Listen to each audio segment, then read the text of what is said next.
ورحمة الله وبركاته. ازيكم يا أبطال؟ عاملين ايه؟ يا رب تكونوا بخير. أول حاجة كده صلى على النبي عليه أفضل الصلاة والسلام. ويا ريت مكنتش طولت عليكم، ويلا بينا على الشرح.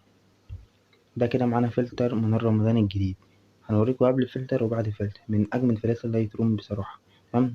قبل الفلتر وبعد، قبل الفلتر وبعد الفلتر، في فرق كبير جدا جدا جدا، يعني في قبل وبعد في فرق كبير جدا. تمام، هنخش على التفاصيل على طول عشان مطولش عليكم. أول حاجة نخش على اللايت. اكسبوجر -25، الكونتراست -21، الهايلايت هنعملها -90، الشادوز هنعملها 57، وايت -100، بلاكس 45.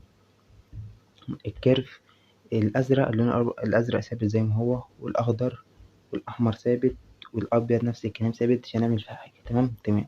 نخش على الكرر الألوان. التمب 30، التنت هنعملها -20، فيبرانس هنعملها 38، ساتوريشن -6. نخش على الكرر الألوان.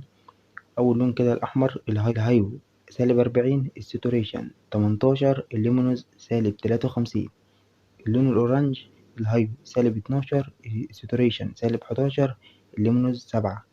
الأصفر، الهايو -40، ساتوريشن -74، الليمونوز 12. الأخضر، الهايو -3، الساتوريشن -78، الليمونوز -21.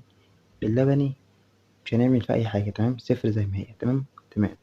الأزرق، الهايو -100، الساتوريشن -25، الليمونوز -27.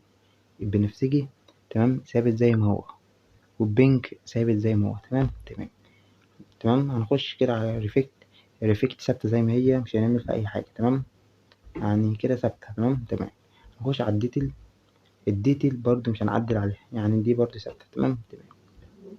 ده كده قبل الفلتر وبعد. وده النهاردة كده، ده تاني نموذج النهاردة من الفلتر قبل وبعد، في فرق كبير جدا جدا جدا. وده برضو نموذج من الفلتر برضو قبل وبعد، قبل وبعد.